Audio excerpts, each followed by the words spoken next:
Welcome to Podcast 83, a regular look at the news, stories, and trends related to Michigan's 83 counties from the Michigan Association of Counties. Good afternoon, everyone. Welcome to Podcast 83, the podcast put on by the Michigan Association of Counties. We are back at a somewhat regular schedule again with the summer break coming to an end.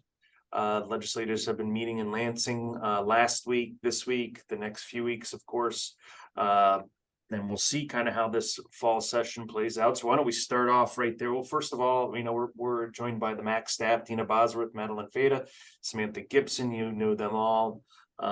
They've been working hard this summer to kind of get everything, all our ducks in a row for this fall session. So let's kick it off with this fall session. Let's talk a little calendar. What are we looking at for the next few weeks as we move into fall? Obviously typically not a year where we end a legislative session, but we're in a different situation, right, Deena? Yeah, it's kind of a crazy situation. So earlier this year, the legislature passed legislation, sent it to the governor to create a presidential primary in February. They want Michigan to be the fifth in the nation. Well, if you look at the rules of it, if a bill gets immediate effect approval by both the House and the Senate, that means that after the governor signs it, it can go into effect. If they don't take an immediate effect vote, or they don't have enough votes to give it immediate effect, it doesn't go into effect, doesn't become law until 90 days after the legislature adjourns for the year. So that adjournment, we call it sine die. If they want their presidential primary in February, that means the legislature is going to have to adjourn in November, in the beginning part of November. So for us, it's very strange because we're used to going, all the way through September, through October, half of November, take a break for hunting season and Thanksgiving, and then back for a good 3 or 4 weeks of heavy work in December. Well, this year, I don't think we're going to get the 3 or 4 weeks of heavy work in December. I think what's going to happen is, in order for that presidential primary to be a real thing in February, they've got to adjourn. So now our heavy work is going to be September, October, and the first 2 weeks of November. And then I think they're probably going to adjourn. You complicate that by, a couple of the Democratic House members who are running for mayor positions. And that could really, kind of compromise their majority for the latter half of the year if they win those elections. So, Yeah, you'd have a split house. Then, the Democrats would still retain the speaker position because they would already be sat there. But yeah, you could have a split house, and then obviously it becomes a little more difficult to get any sort of priorities they would have to get done. Very interesting. But and on top of that, then the governor can still call special session for special purposes after that. If they go sine die, let's say beginning of mid-November, she could call special session then after that, correct? Yeah, she could call a special session, call everybody back to work, but the governor's going to have to say, I want you to work on X, Y, and Z. That's the only reason you're here. So basically the governor sets the agenda. She sets the priorities. I just don't know if that's going to happen. If those two members win their mayoral races, then you're looking at a split house, and that's tough. That's tough because you got to have a majority vote. And if you're 54-54, they can't just push through what they want. The Republicans can stop them. Yeah. All right. Well, moving along, as we talked about a truncated session here. Let's talk about what we think is going to be moving along this session. Let's talk, something the governor spoke about recently with some of her energy package proposals. There's been some bills in the House specifically dealing with this issue. Obviously, a local control issue, and it has to do with solar siting. Seen a few of these local control issues come up this session, whether it's aggregates. Now we're seeing solar siting. Let's talk a little bit about that package of bills and what it looks like. Madeline, you want to kick us off on that one?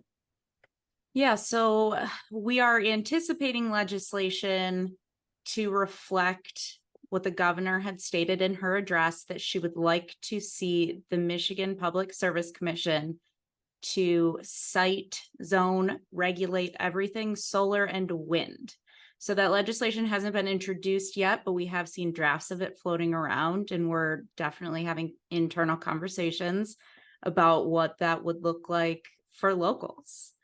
And it would basically say that any county, township, city, village that has a policy or an ordinance in place to regulate solar or wind facilities, they would be null and void, wouldn't matter. All the hard work you put into those plans, gone. And you're going to have a state agency come in and tell you where those solar and wind facilities can go, the setback distances from private property, things of that nature. So we're trying to see if there's a path forward for us. If we can work with those bill sponsors. But as of right now, the way it looks, preempting local control, we just can't support what they're floating around right now. Yeah, and there is a concept being floated around though, because I know we do have a fair amount of counties that have put in work on solar, wind, policies, ordinances, whatever you want to call them. Clinton County's done a lot of work on it. Deena, there's a few more counties out there that are not coming to mind right now, but we do want to respect the work that they did. So there's a concept, right, being floated around that would respect that work, Deena? Yeah, what we're hoping to have happen is, look, we understand that the governor and the legislature are really pushing for much more renewable energy. The utility companies have a certain level that they have to reach. I know they want us to be 100% renewable by what, 2050? Is that where they're going, Madeline? I think. Yep. And so that's going to require a significant amount of build out. So their logic behind this whole statewide siting is that, look, the developers need predictability.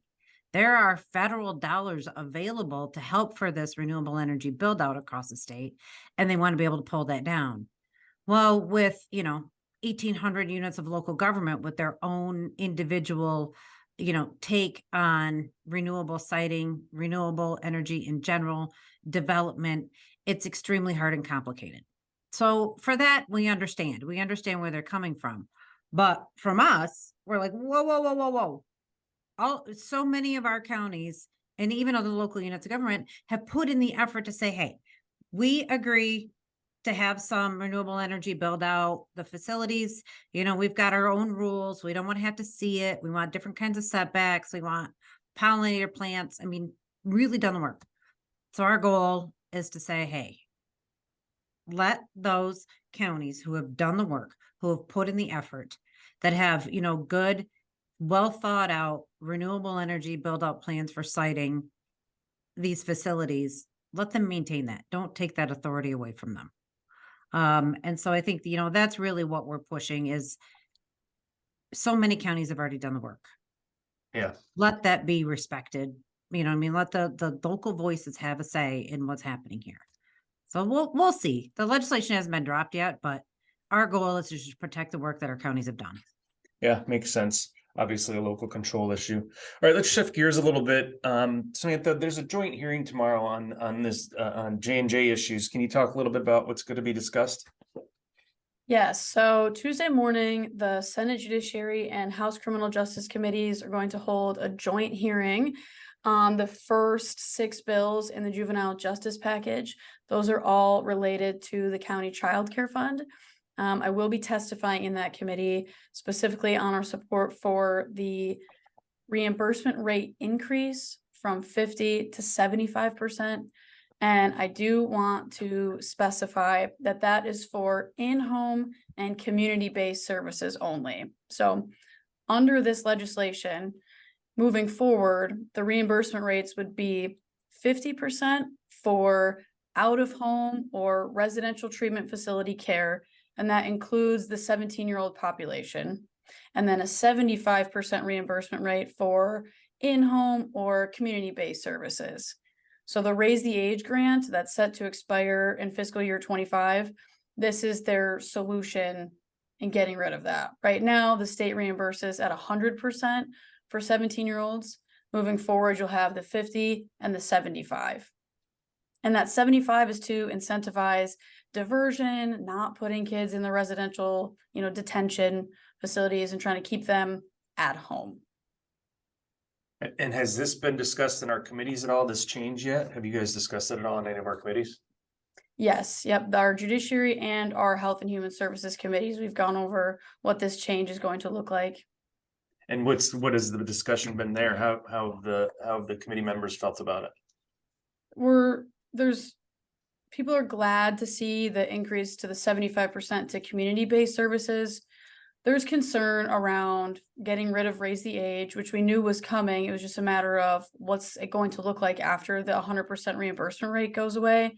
There's concern around the 50%, but there's such variation, right? One county could have not had a 17-year-old in their juvenile justice system in 3 years. Another county has one every other day. So there's a lot of variance there in what that cost is going to look like. DHHS's thought is, well, if you divert youth, then you'll get the 75% versus the 50 for putting them in a residential facility. But I know for some counties it's going to be costly. And that's not to say that the 50% will be the case forever, but that's what the state has proposed for now. So a starting point, basically. Yeah. Okay. Good to know. All right. Deena, revenue sharing trust fund, something we've been talking about for a while now. We're going to finally see some movement on it. Can you talk a little bit about what the time frame is on this and what do we kind of look at or foresee happening at least? So excited. So excited about this. So Wednesday of this week at noon, that House Local Government Committee is going to take up and should be passing out our revenue sharing trust fund bills. For those that need a little refresher on it, this is a carve out of the state sales tax that would go into a revenue sharing trust fund and then get distributed out. It would stay in that trust fund and go out to local units of government, like it does now. I mean, your payment schedule is not going to be different. The difference is that it's a specific amount of the state sales tax and not just a general recommendation from the governor or the House and the Senate as to how much money goes into revenue sharing. And so, it's got a built-in growth mechanism. If sales tax revenues go up, then the money in that fund goes up. And it has been significantly. Now, over the past several decades, the growth in our revenue sharing has not anywhere near kept up with the growth in the state sales tax. So it would really secure those funds, as much as possible, shy of a constitutional amendment, secure those funds and build in a growth mechanism for counties, cities, villages, and townships that receive statutory revenue sharing. And then the agreement on this is also to bring in all of those townships that were cut out of statutory revenue sharing many years ago when the state was going through a budget crisis. So we're super excited about it. We anticipate, a vote on it. We do know that, they're going to hopefully move it. We talked to the floor leader in the House. We think we're going to get it out of the House in fairly short order. And then we have great advocates for it once it gets over to the Senate. So hoping that this gets done before Thanksgiving. Yeah, that'd be great. Obviously, with the truncated session, we want to try to keep that moving as much as possible before other issues come up. You never know what comes up when you have you get later in a session, things can get pushed to the side. So the sooner we can move it, the better. So a great opportunity to speak to your local elected leaders about it. Again, if you haven't already, and encourage them to vote yes on it and the importance of it for counties. All right. Moving along to another topic, veteran property tax exemption, something that legislation again worked on for many years. Deena, you want to touch on that quickly? Yeah. So again, Wednesday in House Local Government, we're going to look at a package of bills, 4894 to 4896, which will change how the veterans property tax exemption works. And allow for reimbursement to local units of government for those losses. This has been going on since 2014, and we've seen huge increases in the number of properties and the value of properties that have been exempted from paying property taxes. And all of that was just a forced cut into the local budgets. So finally, this legislature is tackling the issue. Hopefully we get these bills moving. I'm not sure we're going to get a vote on these bills yet this week because we want to make sure the veterans community is okay with them. Local units of government are okay with them, but at least there's a significant amount of conversation, and a committee hearing is absolutely the step in the right direction. So looking forward to those bills. If anybody wants to talk more about them, let me know, but we'll keep you updated on what's happening with them. So these are just initial hearings. We're not most likely not going to see a vote on them yet. Usually, I mean, it's better to have a hearing on them, kind of flush out some more of the issues that maybe we didn't know about, and then vote on them the following week. Now, I could be surprised. They could surprise me and vote them out this week, but I'm not going to hold my breath. Typically, Treasury's been opposed to these sort of changes, obviously, because it affects the state's pocketbook. Do we know where Treasury is on these bills yet, or no? They still don't like them. Yeah. They still don't like them. Yeah. But the legislature is willing to stand up and say, hey, this is wrong. You know, they really are. They're doing the same thing with the revenue sharing trust fund. We've shorted locals for far too long on some of these issues, and we need to get them back the funds that they need to run their communities. So I'm hopeful that they still move it forward. Good. All right. And then finally, as we wrap up here, there's some labor bills that deal with staffing issues. I think there's some concerns on that from a couple different areas. So I don't know who wants to pick up on that, but I'll let you guys chime in on the concerns there. I can kick it off. Perfect.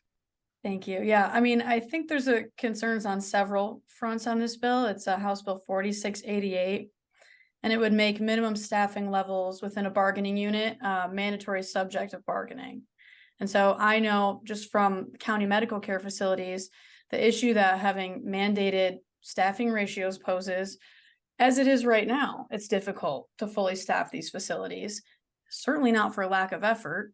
And there are federal mandates that, affirm this as well. So for the state to come in and say, you have to have these minimum staffing ratios. And I know, Deena, you'd mentioned earlier, yes, there is a point of safety, right? But at what point are we penalizing county medical care facilities or sheriff's office, you name it, for not being able to staff their facilities despite doing everything they possibly can? Yeah, I think you're right.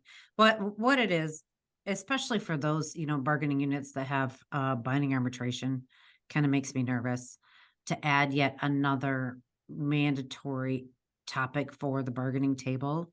I think, as employers, especially in the jails or in the, sheriff's office or, the medical care facilities or whatever, to have minimum staffing levels, bargained out is going to be a little bit problematic. There's a budgetary issue with it. There are contract negotiation delays because of that, adding one more item to the bargaining table. And frankly, how many of our counties have we heard from that say we can't hire people? We don't have enough. We're doing everything we can to recruit employees. It just makes us quite nervous, and we'll oppose any bill that's going to, add another topic to the collective bargaining table. Not that we don't care about safety or staffing levels or any of those things. It's just, we're going to really struggle with meeting those goals when we don't have the resources to do it. Yeah, I think it's something that we'll have to stay close to and discuss, and obviously keep talking to folks about as it moves through the legislature. It's something that definitely don't want to jeopardize safety, but that balance is always tough, right? Safety versus staffing. When you can't staff already, how are we going to add staff if we need to? So that there's a lot of moving parts there. All right, I think that's all the topics we have to cover. We, of course, have our conference coming up here the first week in October 1st through 3rd in Kalamazoo, Michigan. Hopefully you're registered. Other than that, does anyone else have anything? I do have one more thing, and we forgot to mention it when we were talking about solar siting, but Madeline put together a draft resolution to oppose solar and wind siting for the Public Service Commission. So we should have that hopefully up on our website shortly. So if any county wants to adopt it, we'll have that resource for you. All right, great. We also have a P2A that's live if you want to reach out to your legislators directly. Yeah, so that's on our website as well. Under advocacy, you can go to the phone to action. That'll help you generate an email that'll go directly to your legislators. Pretty easy to use, unless you, of course, if you have their personal phone numbers and text, you can text them. But of course, if you don't and you need a way to contact them, we've got something pre-baked for you there. So with that, thanks everyone. Have a great week, and we'll talk to you next week. Thank you for listening to today's episode of Podcast 83.